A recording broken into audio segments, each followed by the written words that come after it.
Fala galera, de boa na lagoa. Estamos de volta com mais uma aula aqui do Apótema Vestibulares e hoje daremos continuidade ao nosso curso de Química e Inorgânica. Galera, antes eu preciso passar aquele velho e conhecido recadinho para vocês. Inscrevam-se lá no nosso canal no YouTube, ative o sininho de notificações. Se você gostar dessa aula, deixe lá o seu like, deixe o seu comentário e assim, sempre que for postado um novo vídeo, você vai ficar bem informado. Tipos de reações inorgânicas. Galera, a aula de hoje é pesada. A aula de hoje é mais pesada do que sopa de mercúrio. A aula de hoje é mais pesada que mocotó amanhecido. Portanto, se for preciso, para sua melhor compreensão dessa aula, dessa parte do curso, reveja esse vídeo mais de uma vez.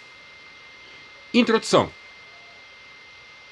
Para melhor entendermos as reações químicas, elas foram classificadas de acordo com as substâncias iniciais, no caso, os reagentes, e as substâncias finais, que no caso são os produtos, que vão tomar parte da transformação.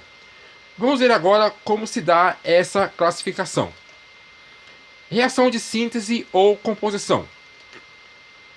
Também chamada de reação de adição, são aquelas reações nas quais dois ou mais reagentes se transformam em um único produto. E o conceito de reagente e produto, você já sabe o que vem a ser. Então tá aqui para você, né? No caso, vamos fazer ou determinar a síntese da amônia. Para sintetizar a amônia, tá? Formação da amônia, eu preciso de uma molécula de gás nitrogênio, tá aqui para vocês. Esse N é de nitrogênio e esse 2 aqui ligeiramente subscrito, tá? Ou logo um pouquinho abaixo do elemento químico correspondente, tá? Esse 2 indica a quantidade de átomos presentes na molécula, ok? Ou ainda, esse 2 é chamado de número de atomicidade, tranquilos? Então, uma molécula de gás nitrogênio e 3 moléculas, no caso de gás hidrogênio, tá? Reage para formar a amônia, ok? Não se preocupe, o que vem a ser esse número 3, não se preocupe, pelo menos por enquanto, o que vem a ser esse número 2, vamos ter uma aula específica mais na frente, em estequiometria, onde o aluno, o vestibulando, vai aprender a fazer balanceamento químico, ok? Por enquanto, atenha-se apenas ao fato de que na reação de síntese ou composição, tá? Também chamada de reação de adição, eu vou ter sempre dois reagentes e a formação dessa reação química é um único produto. Síntese da água, no caso agora, né? Cadê para vocês? Está aqui. Então, para sintetizar a água, eu preciso de 2 moléculas de gás hidrogênio e uma molécula de gás oxigênio, tá? A junção dessas 2 moléculas, tá? Na reação, tá? Como é uma reação de síntese, tá? Ou composição, tá? Forma-se a água, tá? No caso, 2 moléculas de água.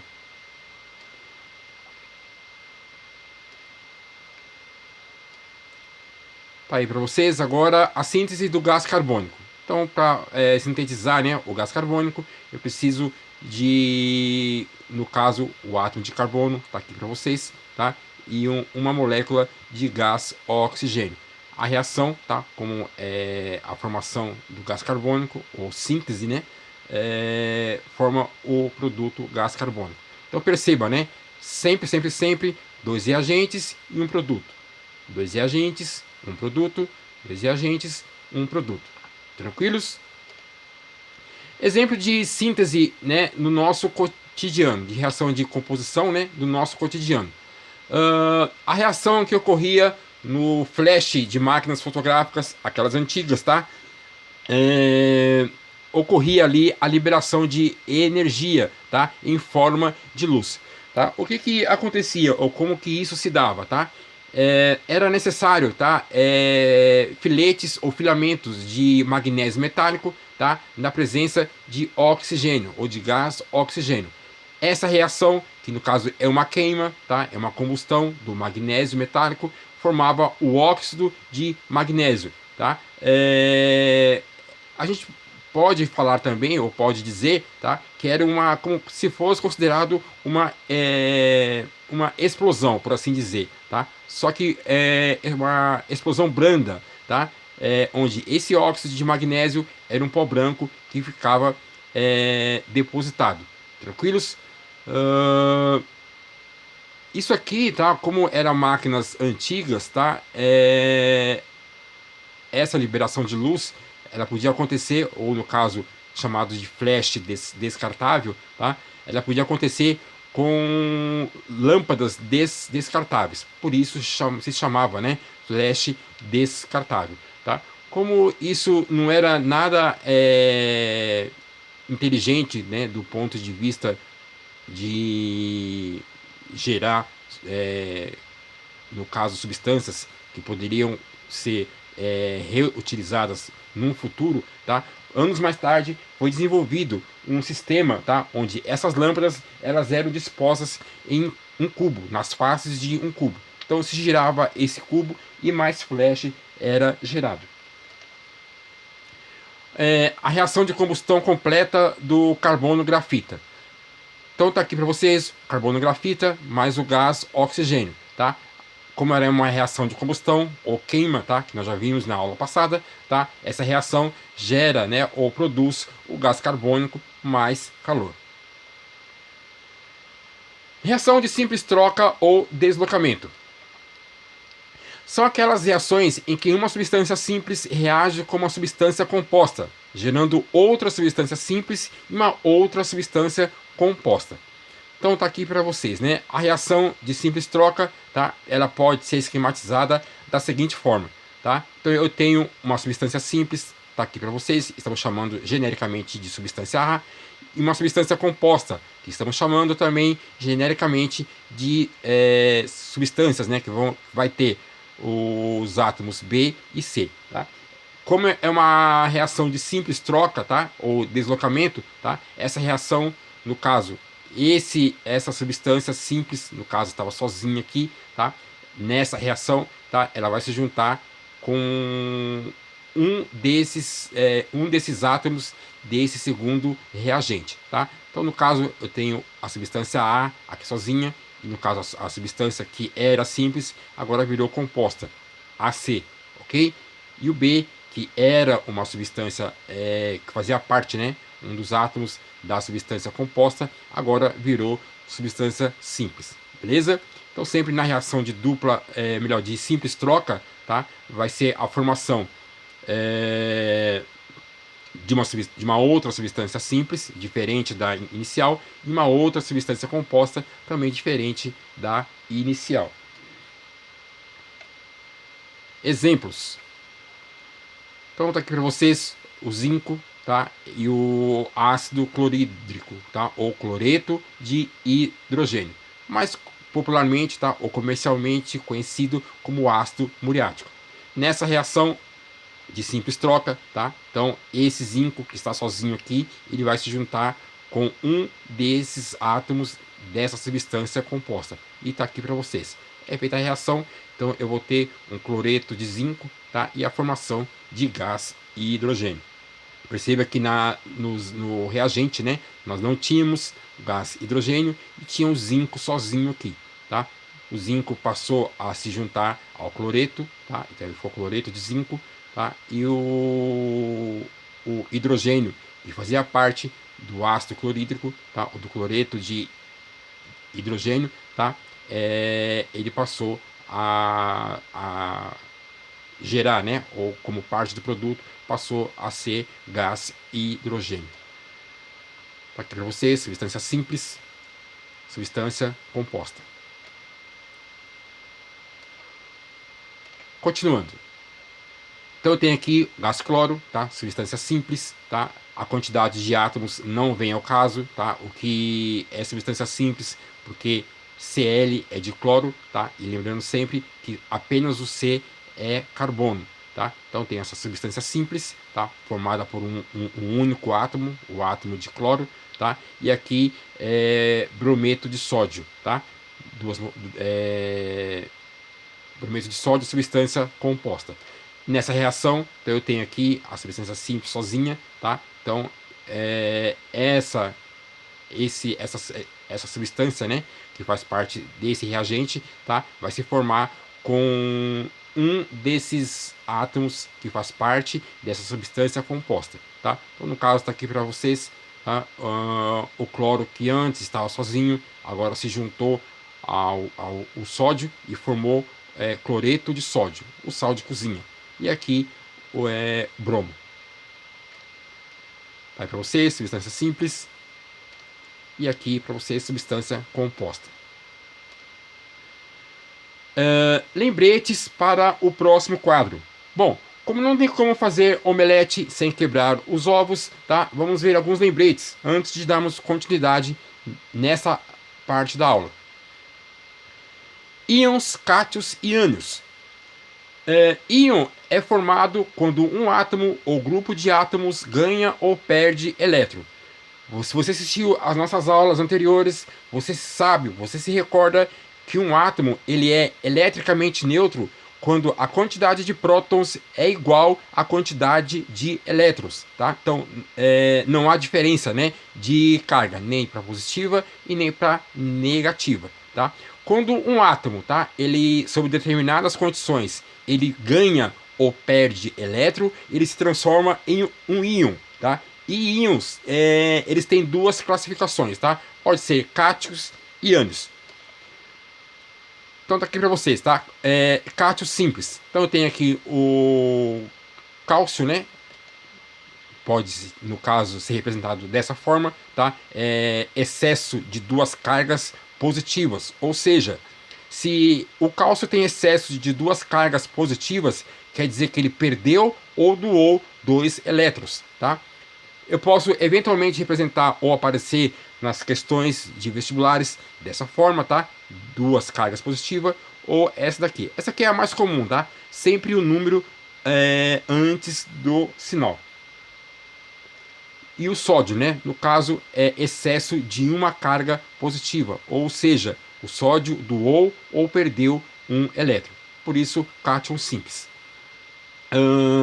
Ânion simples, tá aqui para vocês. Cloro, tá? No caso, o cloro tem excesso de uma carga negativa, ou seja, o cloro ganhou um elétron ou recebeu um elétron. O flúor, no caso, também tem excesso de carga negativa, ele ganhou ou recebeu um elétron. E por último, aqui no caso, o nitrogênio, excesso de 3 cargas negativas, ganhou ou recebeu 3 elétrons, tá? Detalhe, tá, galera? Quando falamos cátion simples ou ânion simples, tá? É porque é formado por apenas um elemento ou um átomo, tá? Aqui para vocês, átomo de cálcio, um átomo de sódio, um átomo de cloro, átomo de flúor, átomo de nitrogênio, beleza? Apenas um elemento químico. CJ, mas como que eu vou saber quando é cátion e quando é simples, tá? Então, de uma forma geral, os metais, tá? Metais tendem a formar cátions, tá? E se você se lembra, metais vai estar lá do lado esquerdo na sua tabela periódica. Metais alcalinos e metais alcalinos terrosos, tá? Família 1A e 2A, tá? Por que isso acontece? Por que os metais tendem a formar cátion? Porque os metais eles têm raio atômico maior, tá? Ou seja, como o raio atômico ele é maior, tá? Não há tanta interação entre a camada mais externa na eletrosfera e o núcleo desse mesmo átomo considerado, tá? Ou seja, a gente diz que o elétron lá na última camada, ou na camada de valência, é como se ele estivesse mais solto, tá? Então a tendência, tá? Como não há tanta força de atração entre o núcleo e essa última camada da eletrosfera, e esse elétron ele fica como que estivesse solto nessa região da eletrosfera, tá? É mais fácil desse átomo, tá? Ou desses átomos que fazem parte dos metais aqui, eles perderem elétrons, tá? Por sua vez, os ametais, tá? Mais lá à direita na tabela periódica, eles tendem a formar ânions, porque o raio atômico é menor. E se você também já assistiu às nossas aulas anteriores, onde falamos de raio atômico, o raio atômico ele cresce da direita para a esquerda, tá? No mesmo período, tá? Ele cresce da direita para a esquerda, tá? E na mesma família, né? Ele cresce de cima para baixo, tá? Então, quanto maior o raio atômico, maior é a tendência de perder elétron. Quanto menor o raio atômico, mais fácil, tá? Esse átomo tende a ganhar elétrons. Então tá aí para vocês, tá? Quanto maior o raio atômico, menor é a atração entre o núcleo e a eletrosfera. E aqui para vocês, a nossa boa e velha tabela periódica, tá? Aqui uma tabela simples, tá? Eu, quando fiz engenharia, eu usava 3 tipos de tabela periódica, tá? Como essa tabela periódica, mais precisamente, tá? Tem o nome dos elementos químicos, tá? E aí a unidade de massa atômica, tá? Então, para questões ou casos simples, ela serve bem.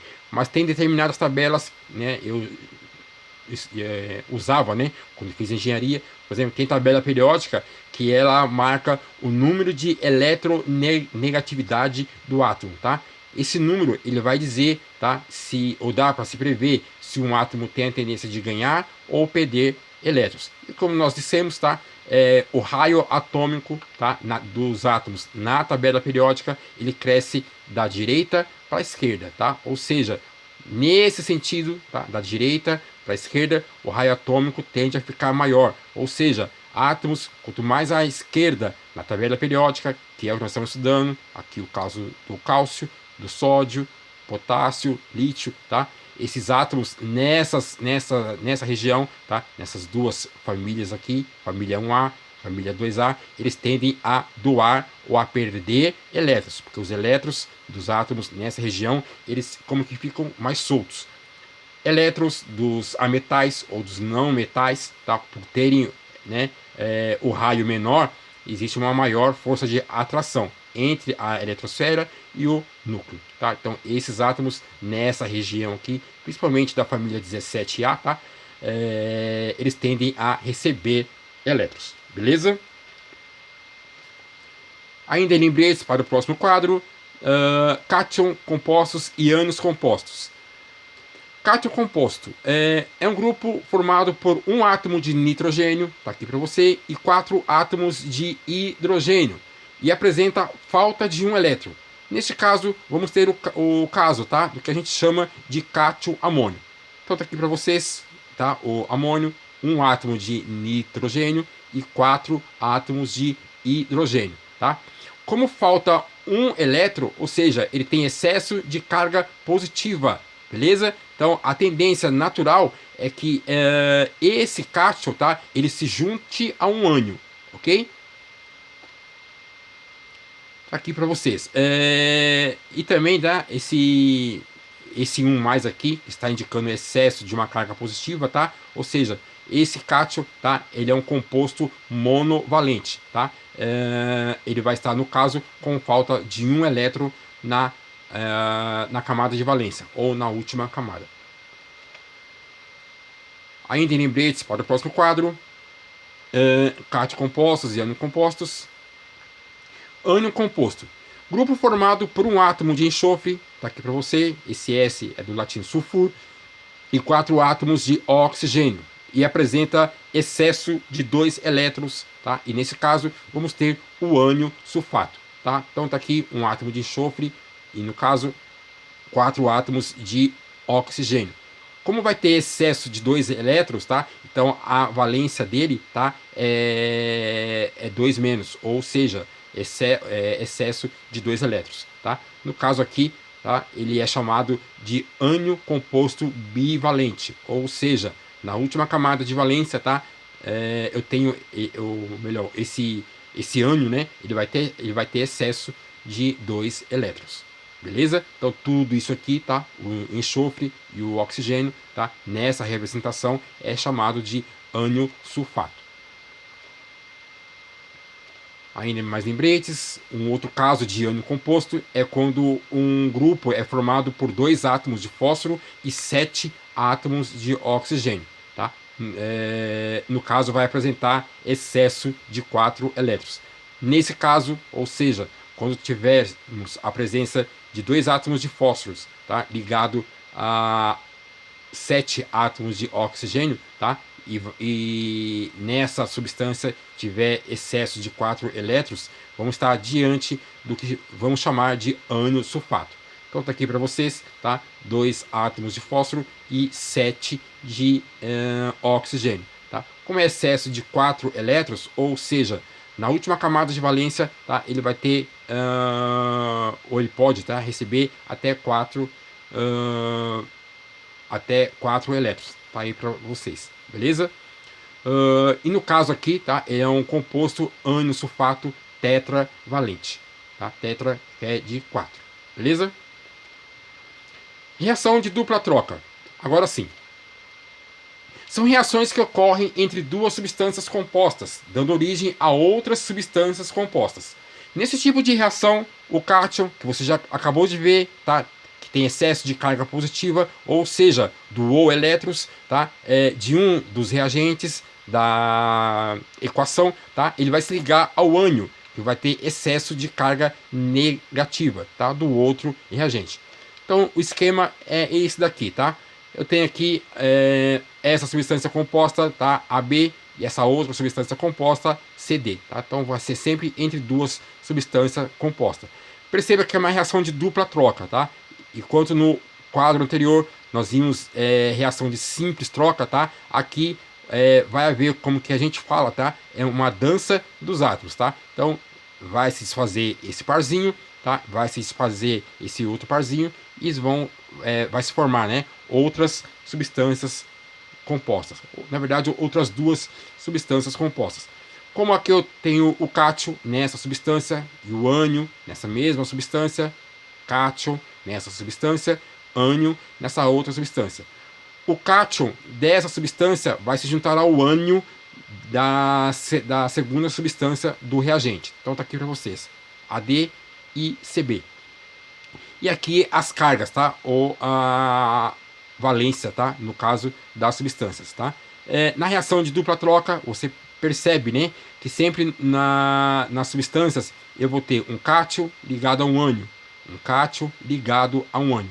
E se acostume, você já deve ter reparado que muitas das vezes eu estou usando a expressão ligado, ligação, vai ligar, porque átomos em uma substância eles são ligados, tá? Eletronicamente, tá? Nós vamos ter aula específica também explicando sobre isso, ou o conceito de ligações químicas. Exemplo de reação de dupla troca. Então tem aqui o cloreto de sódio, o sal de cozinha e o nitrato de prata, tá? Nitrato de prata, ou também mais recentemente conhecido como pedra infernal, tá? Ele tem uso oftalmológico, tá? Pode ser usado como colírio, tá? Existe também o colírio recém-nascido, onde existe uma preocupação de que o bebê, né, no caso durante o parto, existe uma preocupação para se evitar de que o bebê contraia conjuntivite, tá? Então nesse caso aqui, tá, é usado o nitrato de prata como medida preventiva. Nessa reação, como é de dupla troca, cátion, ânion, cátion, ânion. Como esse cátion vai se ligar ao ânion do outro reagente, necessariamente, tá, esse sódio vai se ligar ao nitrato dessa outra substância, beleza? Então tá aqui para vocês. O sódio, tá, se ligou ao nitrato de prata, tá? Melhor, o sódio se ligou ao nitrato, tá? E o cloro, ele, que é no caso, o ânion, né? Dessa substância, vai se ligar ao cátion dessa outra substância. Então eu tenho nitrato de sódio e cloreto de prata, beleza? E aí para vocês as cargas, né?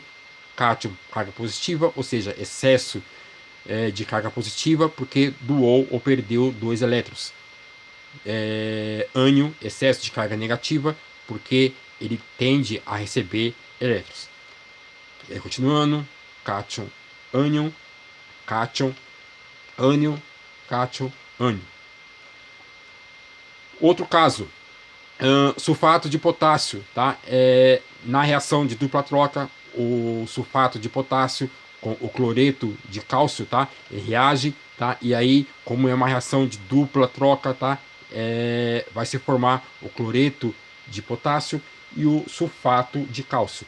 Por exemplo, o sulfato de cálcio aqui no caso é usado, tá? No caso, para fabricação de gesso, tá? Giz escolar, tá? Formado por sulfato de cálcio, beleza? E aí tá aqui para vocês, né? Vamos às cargas. Cátion, ânion, cátion, ânion, cátion, ânion. E tá aí para vocês, beleza? CJ, quando for resolver exercício ou na representação, eu vou ter que saber, no caso, as cargas, se é positiva ou se é negativa. Na verdade, não, né? O que o aluno precisa saber, por exemplo, ou melhor, se ele fizer essa representação aqui, tá? Sabendo, né? Cátion, ânion. Esse elemento está à direita na tabela periódica. Esse outro elemento, o cloro, está à direita na tabela periódica. Como é uma reação de dupla troca, eu tenho duas substâncias compostas, tá? Tá aqui a outra substância composta. Então, necessariamente, esse cátion, tá? Dessa substância vai se ligar ao ânion dessa outra substância. Batendo o olho, tá? E essa é a ideia de equação química. Você vai perceber que como houve uma troca total entre todos os reagentes que compõem a equação, fica determinado, né, que houve uma reação de dupla troca. Então, no caso, as cargas aqui não precisa se representar, tá? Até porque quando é feita a ligação química, tá? Essas substâncias elas se tornam eletronicamente estáveis. Tá? Então, nesse caso aqui, tá? O cátion composto é o nitrato, tá? Tá aqui para vocês, tá? Tá entre parênteses aqui, é o cátion composto. E no segundo caso aqui, também não precisa representar as cargas, né? Mas aqui é só para você saber, a gente fez só para você saber o que é cátion e o que é ânion, beleza? E não precisa colocar as cargas. Nesse caso aqui da gipsita, né, no caso, ou sulfato de cálcio, tá, formado, usado para fabricar gesso, tá? O sulfato aqui no caso é o cátion composto. No caso, o cátion, tá? Nesse caso aqui, carga negativa. Nesse caso aqui, tá? Do nitrato, carga negativa. Beleza? Tá aí para vocês. Deu um pouquinho de trabalho, né? Turminha, na próxima aula veremos outros tipos de reações químicas, a parte 5. Beleza? Aula chatinha, né? Mas valeu. Valeu, nobres.